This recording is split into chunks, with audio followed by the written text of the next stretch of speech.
चैती सारी खुदाई आई आई आई आई आई आई आई। जब मैं 2 क्लास में था तब पहला गाना गाया था मैंने। नौमान अली राज पर सिंधी में नहीं गाएगा तो कौन गाएगा। अम्मी के लिए डेडिकेट किया था ये गाना, बिल्कुल ऐसा ही है। अब आई आई में हम बात कर रहे हैं आज से कई सौ साल पहले की उस खातून की रेजिलियंस दिखाई उस वक्त के बादशाह के सामने। हम अपनी जिंदगी के बड़े बड़े फैसले किसी दूसरे कहने पे कर रहे होते हैं सिर्फ इसलिए कि हम उस वक्त हिम्मत नहीं करते। कोई नाइजीरिया से आके आपके लिए सिंधी गाना गाएगा, गाना होता है यार, वो सिंधी या उर्दू नहीं होता। सिंधी टोपी अजरक तो वैसे ही वर्ल्ड फेमस है ही, बट ये इतने सारे एलिमेंट्स भी हैं तो सिंधी कल्चर के ही। पहुंचे लाए जने ताड़ी ना बजाई वो। अस्सलाम वालेकुम। कैंडिड शो के साथ आपका मेज़बान नवीद मंगल आपकी खिदमत में हाजिर है। नाजरीन, मैं कोक स्टूडियो के एमर्जिंग स्टार नौमान अली राजपर साहब के साथ मौजूद हूँ। इनका गाना आई आई ने पूरे पाकिस्तान में धूम मचा दी है। आइए जानते हैं इनसे आई आई के गाने के बारे में और इनसे जानेंगे कि ये सिंगिंग कब से कर रहे हैं। अस्सलाम वालेकुम नौमान भाई, कैसे हैं आप? ठीक ठाक हैं? वालेकुम सलाम, कैसे हैं आप? खैरियत से हैं आप? तबीयत ठीक है जी। अच्छा और नौमान भाई, आपने जो गाना गाया था, आपकी पूरी टीम ने आई आई ने माशाल्लाह से पूरे पाकिस्तान में हिट हो गया है, तो उसके पीछे क्या समझते हैं कि किसका हाथ है? ये थोड़ा सा इसके बारे में बताइए, आई आई के गाने के बारे में। देखिए आई आई को जितनी भी मोहब्बत मिली है उसमें सिर्फ मेरा हाथ नहीं है, ऑब्वियसली पूरी टीम एफर्ट है उसमें। जितने भी मेरे फेलो आर्टिस्ट हैं उनकी मेहनत है, हमारे प्रोड्यूसर की मेहनत है, हमारे आर्ट डायरेक्टर्स की मेहनत है। Because itself as a product वो वीडियो के तौर पे, शायरी के तौर पे, कल्चरली जो हमने रिप्रेजेंटेशन दी है उसके तौर पे सब लोगों को पसंद आया है, तो खुशी है, बहुत ज़्यादा खुशी है। हमने देखा है कि कोक स्टूडियो में जो आई आई का गाना था वो पूरा कॉन्सेप्ट आपका था, तो इसके बारे में थोड़ा बताइएगा। अच्छा, एक चीज़ मैं आपको बताऊं कि कॉन्सेप्ट सारा मेरा नहीं था। कॉन्सेप्ट इस गाने के पीछे जो सबसे पहले मेरे साथ मेरे प्रोड्यूसर ने जुल्फी भाई ने डिस्कस किया था और उन्होंने बताया था कि एक इस तरह के कॉन्सेप्ट पे हम कोई गाना बनाना चाह रहे हैं, तो तुम बताओ तुम हमारी कैसे हेल्प कर सकते हो या हम इसमें मिलके क्या कर सकते हैं कोलैबोरेटिवली। आइडिया पे वो जो आइडिया उन्होंने उमर मारवी की कहानी से हिसाब जो लिया था उस पर मैंने कुछ ट्राई किया और लिखा और फिर वो चीज़ें मेरी उनसे राब्ते में रही। तो जो क्रिएटिव पार्ट है लिखने और कंपोजिशन के हद तक, वो उसमें तो मैंने चले अपना पार्ट प्ले किया। उसकी प्रोडक्शन साइड पर जुल्फी भाई थे, उसकी आर्ट डायरेक्टिंग साइड पर हाशिम थे जिन्होंने पूरा सेट डिज़ाइन किया। हमारे कपड़ों की तरफ फातिमा जी थी जिन्होंने हमें डिज़ाइन किया। और फिर कल्चरल में कौन कौन सी चीज़ें हम वहाँ रिप्रेजेंट करवाएंगे उसमें अपना पार्ट गुड्डू ने प्ले किया। तो हर किसी ने अपनी डोमेन में रहते हुए अपना काम किया और वो दिल से किया, शायद तभी लोगों के दिल तक पहुँचाया। आई बिल्कुल बिल्कुल, काफ़ी मशहूर हो गए माशाल्लाह से आप। अच्छा, अगर हम आपकी सिंगिंग की बात करें तो आप सिंगिंग कब से कर रहे हैं और सिंधी सिंगिंग की तरफ आखिर क्यों गए? सिंगिंग तो मैं कमोबेश 20 साल से कर रहा हूँ, शायद उससे पहले से। जब मैं 2 क्लास में था तब पहला गाना गाया था मैंने। और देखिए, सिंधी गाने का शौक़ या सिंधी गाने की तरफ रुझान अपना लाना, इसका बड़ा सिंपल सा आंसर है और इसकी बड़ी सिंपल सी एक सोच है कि भाई अगर नौमान अली राज पर सिंधी में नहीं गाएगा तो कौन गाएगा। बिल्कुल। क्या आप एक्सपेक्ट कर रहे हो कि कोई नाइजीरिया से आके आपके लिए सिंधी गाना गाएगा, या आप एक्सपेक्ट कर रहे हो कि कोई आसमान से उतर के सिंधी गाना गाएगा। और गाना गाना होता है यार, वो सिंधी या उर्दू नहीं होता। वो आप और हम एक टर्मिनोलॉजी दे देते हैं, यार ये सिंधी गाना है, ये सराइकी गाना है।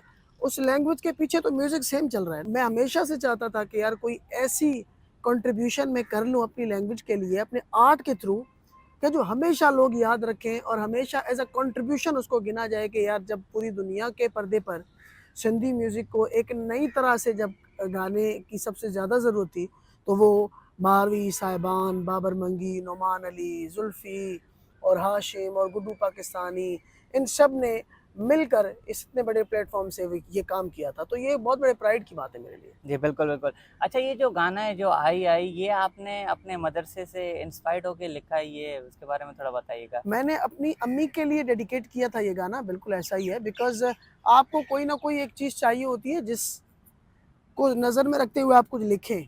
आपको कोई एक फोर्स चाहिए होती है जिस फोर्स को आपने करीब से देखा हो। अब आई आई में हम बात कर रहे हैं आज से कई सौ साल पहले की उस खातून की रेजिलियंस दिखाई उस वक्त के बादशाह के सामने। वो डटी नहीं, उसकी बातों का उस पर असर नहीं हुआ, उसने अपनी मर्जी की। अम्मा ने भी यही किया था जब वो आई थी। उन पे बड़ी पाबंदी भी थी, उन पे बड़ी बातें भी थी कि आप शहर मत जाओ, क्या जाके करोगी। बट सबकी बातों को उन्होंने पॉजिटिवली सुना, साइड पे रखा, शहर में आ गए। डटी नहीं, शहर में आके बच्चों को पढ़ाया, हमारा लाइफस्टाइल एलिवेट किया। तो मेरे लिए जो मेरी गाना लिखने से पहले मुझे कोई जीता हुआ कैरेक्टर चाहिए था, तो बाद में मुझे लिखने में आसानी देता। तो वो कैरेक्टर अम्मा थी। मैं देख अच्छा। चुका था कि जीता हुआ कैरेक्टर कैसा होता है, वो किस किस चीज़ को फेस करता है। बिल्कुल, बिल्कुल। फिर उसी को सामने रखते हुए लिखने में मुझे काफ़ी आसानी रही। राइटिंग प्रोसेस में मैं चाय पी रहा होता था, अम्मा साथ बैठी होती थी, तो मैं अच्छा। कुछ ना कुछ उनको सुनाता था कि यार देखो मैं ऐसे लिख रहा हूँ, वैसे लिख रहा हूँ। तो मेरा ख्याल है कि हर मर्द में इतनी मतलब हिम्मत। ये आपने पूरा गाना अपने अम्मी को डेडिकेट किया है, मतलब एक तरीके से देखिए देखा हर जाए हर तो। किसी की ज़िंदगी में जीता हुआ शख्स कोई भी हो सकता है, वो बिल्कुल, खुद भी हो सकता है। बिल्कुल, बिल्कुल। मैंने अपने लिए भी इसमें यही लिखा है कि मौजे लाए जिन्हें ताड़ी ना बजाई, वो सारे लोग जो वाह! हमेशा मुझे बताते थे तुम ये मत करो, और मेरे लिए कभी उन्होंने तालियां भी नहीं बजाई ना। तो हर किसी के लिए ये कैरेक्टर डिफरेंट हो सकता है। मैंने अम्मा को सामने रख के लिखा, आप किसी भी और को, ऐसे शख्स को जो अगेंस्ट दी ऑड अपने ख्वाबों या अपने फैसलों पे डटा रहा और उसने कर दिखाया, ये गाना उसी के लिए। अच्छा, माशाल्लाह, वाह! अच्छा, कोक स्टूडियो की अगर बात करें तो आपका एक्सपीरियंस कैसा रहा वहाँ पे और उन्होंने किस तरीके से आपको अप्रोच किया? देखिए बहुत मज़ा आया, इतने बड़े प्लेटफॉर्म और इतनी बड़ी एक्सेल्ड टीम के साथ जब आप काम करते हो तो आपको बहुत कुछ सीखने को मिलता है। वही हमारे साथ भी हुआ। मुझे जुल्फ़ी भाई की तरफ से मैं अप्रोच हुआ और फिर उन्होंने मुझे आइडिया बताया, तो फिर हमारा एक राब्ता और ताल्लुक़ रहा कि हमने किस तरह काम करना है या क्या चीज़ें करनी है। तो इसमें राइटिंग के एतबार से, कंपोजिशन के एतबार से, म्यूज़िकल अरेंजमेंट के एतबार से हुँ। बहुत सारी चीज़ें थी जो मैंने सीखी, जो मुझे अच्छी लगी, जो मुझे पसंद आई। तो वो एक्सपीरियंस तो ऑब्वियसली अब तक का लाइफ़ का सबसे बेस्ट एक्सपीरियंस है। अच्छा, हमें बताइएगा कि कभी आपने ये सोचा था, ज़ाहिर-सी बात है अगर कोई भी काम स्टार्ट करता है तो बंदा एक सोचता है कि यार ये हिट जाएगी हमारी या ये प्रोडक्ट हमारी बिकेगी, नहीं बिकेगी। तो कभी सोचा था कि आपके जो सॉन्ग है आई आई वो इतना हिट जाएगा पूरे पाकिस्तान में? यार एक चीज़ मैं आपको बताऊँ, जब गाना रेडी हो गया था, जब मैं गाने को सुनता था तो मुझे एक बहुत क्लियर वाइब आती थी कि ये गाना हिट जाएगा, लोगों को पसंद आएगा। बिल्कुल। क्योंकि मैं इस सारे गाने के प्रोसेस में शामिल रहा, तो जब इतनी बड़ी टीम एक गाने पे काम कर रही होती है ना, तो सुबह शाम सब अपना दिल उस चीज़ में लगाते हैं, फिर वो किसी भी कैपेसिटी में हो। तो हमने अपनी दिलो जान लगा के ये गाना बनाया और उसके बाद हमने उसको नेचर पे छोड़ दिया कि अब हमें वो प्यार कितना मल्टीप्लाई होके वापस मिलता है, वो हमने उसी उसी पे छोड़ दिया अचीव कि कर देखें लिया क्या आप होता लोगों है। ने, तो बस लोगों ने प्यार बिल्कुल। दिया, लोगों ने रिलेट किया गाने से, लोगों ने अपने कल्चर की ऐसी रिप्रेजेंटेशन देखकर उसको ओन किया। हमें इससे ज़्यादा और क्या चाहिए? अच्छा, आपने गुड्डू सिंधी की बात की तो उन्होंने कितनी हेल्प की कोक स्टूडियो में सिंधी कल्चर के हवाले से? देखिए गुड्डू पाकिस्तानी का कैरेक्टर बड़ा इंपॉर्टेंट रोल रहा है उनका, बिकॉज़ वो हमारे कल्चरल कंसल्टेंट थे इस गाने के बिल्कुल, लिए। तो ये जितने भी सारे आर्टिस्ट आप सेट पे देख रहे हैं, जो कलर्स वहाँ पे देख रहे हैं, जो नाचने वाले लोग हैं, जो ख़वातीन वहाँ पे जो मीठा बना रही हैं, पेंटिंग कर रही हैं या डांस कर रहे हैं लोग, इन सबको लाना और इन सब की कंसल्टेशन का काम गुड्डू ने ही किया है। और ये उन्हीं के ऊपर है, उन्होंने बहुत ज़बरदस्त तरीके से अपना काम किया कि वो ऐसी ऐसी ऐसी चीज़ें जो पहले मेन स्ट्रीम पे शायद आपने सिंधी कल्चर की नहीं देखी और आई में आपने देखी होंगी, तो जी, जी, बिल्कुल। That credit goes to Sindhi, Guddu. अच्छा, अगर सिंधी कल्चर की बात करें तो हम सिर्फ ना सिंधी कल्चर एक अजरक टोपी को हम लोग एक बोलते हैं कि ये कल्चर है, लेकिन इस आई में आपने देखा कि डीप में दिखाया गया है, तो इसको किस तरीके से आप देखते देखिए हैं? पहली बात तो अगर आप ये कह रहे हैं कि गाने में कहीं पे सिंधी टोपी नहीं है, तो आप पहले ज़रा जाके वो गाना दोबारा नहीं, देखें। नहीं, मेरा मतलब है कि कल्चर को, जो सिंधी कल्चर वो मैं ये आपको जनरली दिखाया बता जाता रहा हूँ ना, है। जी, कुछ जी, जी। दोस्तों ने मुझे कहा कि यार इस गाने में आपने टोपी नहीं दिखाई, तो आप गाने को दोबारा मेरे भाई देखें, बाबर मंगी को जो लोग चारपाई पे लेकर आ रहे हैं, उन सब ने सिंधी टोपी सिंधी पहनी टोपी हुई है। पहनी, बिल्कुल। और दूसरी चीज़, सिंधी टोपी और अजरक तो हमारे कल्चरल हेरिटेज की दोनों मेन आइडेंटिटीज़ हैं, ठीक है? या तो आप ये कहें कि हमारा जो कल्चर है वो सिर्फ़ सिंधी टोपी है और सिर्फ़ अजरक है, उसके हुँ, अलावा और कोई चीज़ हमारी नहीं है, या तो आप ये कहें,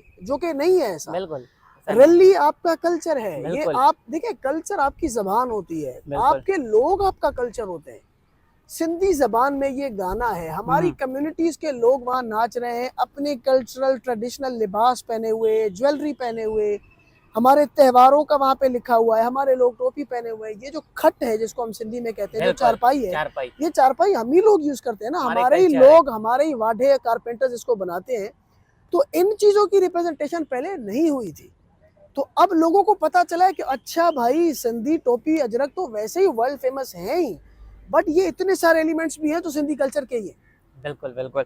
अच्छा, हमें ये बताइएगा कि आप अगर शायरी की बात करें, शायरी वैसे आपको पसंद है या नहीं? और कौन शाह अब्दुल लतीफ़ की जो शायरी है उसने उनसे कितना आप मुतासिर हैं? देखिए मैं समझता हूँ कि आप जब भी सिंध की बात करेंगे तो आप सिंध का जिक्र इनकम्प्लीट समझें अगर आप सिंध के जिक्र के साथ शाह साहब का जिक्र शाह नहीं साहब का करते, ना बिकॉज करें, उनका बिल्कुल। वो एक हमारी पायनियर पर्सनालिटीज में से हैं, और उनकी शायरी की जहाँ तक बात है तो वो तो अपनी मिसाल आप है।